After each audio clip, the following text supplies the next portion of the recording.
Friends iPhone ఉన్న ప్రతి ఒక్కరికి ఈ వీడియో ఉపయోగపడుతుంది. నార్మల్‌గా మీరు ఫోటోస్ ఏదన్నా హైడ్ చేసుకోవాలంటే గ్యాలరీలో మనకి ఒక ఆప్షన్ అయితే ఉంటది. అది కాకుండా ఇంకొకటి మనకి నోట్స్‌లో అయితే ఉంటదనమాట. సో, ఇది చాలా మందికైతే తెలీదు.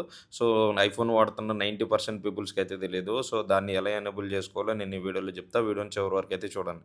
ఫ్రెండ్స్ మీ ఐఫోన్‌లో నోట్స్ ఓపెన్ చేసి న్యూ నోట్స్ అయితే ఓపెన్ చేయండి. అక్కడ మనకి అటాచ్ ఫైల్స్‌లో ఒక ఆప్షన్ అయితే ఉంటది. సో, మనం ఇమేజెస్ గాని, ఫోటోస్ గాని ఏవైనా కూడా మనం ఇక్కడైతే అటాచ్ చేసుకోవచ్చనమాట. సో, అది అటాచ్ చేసిన తర్వాతల ఆ ఫోటోని మీరైతే సేవ్ చేయండి.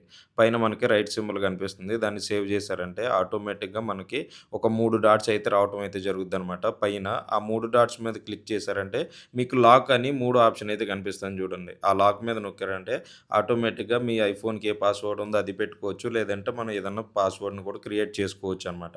సో, నా ఐఫోన్‌కున్న నేను పాస్వర్డ్‌ని నేను ఇక్కడైతే ఎంటర్ చేశాననమాట. సో, మనకి ఫేస్ ఐడీ కూడా ఎనేబుల్ అయితే చేసుకోవచ్చు. చేసుకున్న తర్వాతలో ఒకసారి బ్యాక్ వచ్చి మళ్ళీ అయితే ఓపెన్ చేయండి. ఆటోమేటిక్‌గా లాక్ అయితే అయిపోద్దనమాట.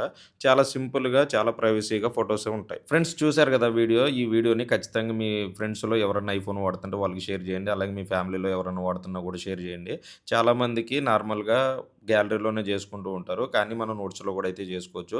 వీడియో గనుక మీకు యూజ్ అనిపిస్తే ఖచ్చితంగా ఫాలో చేసుకొని సబ్స్క్రైబ్ అయితే చేయండి.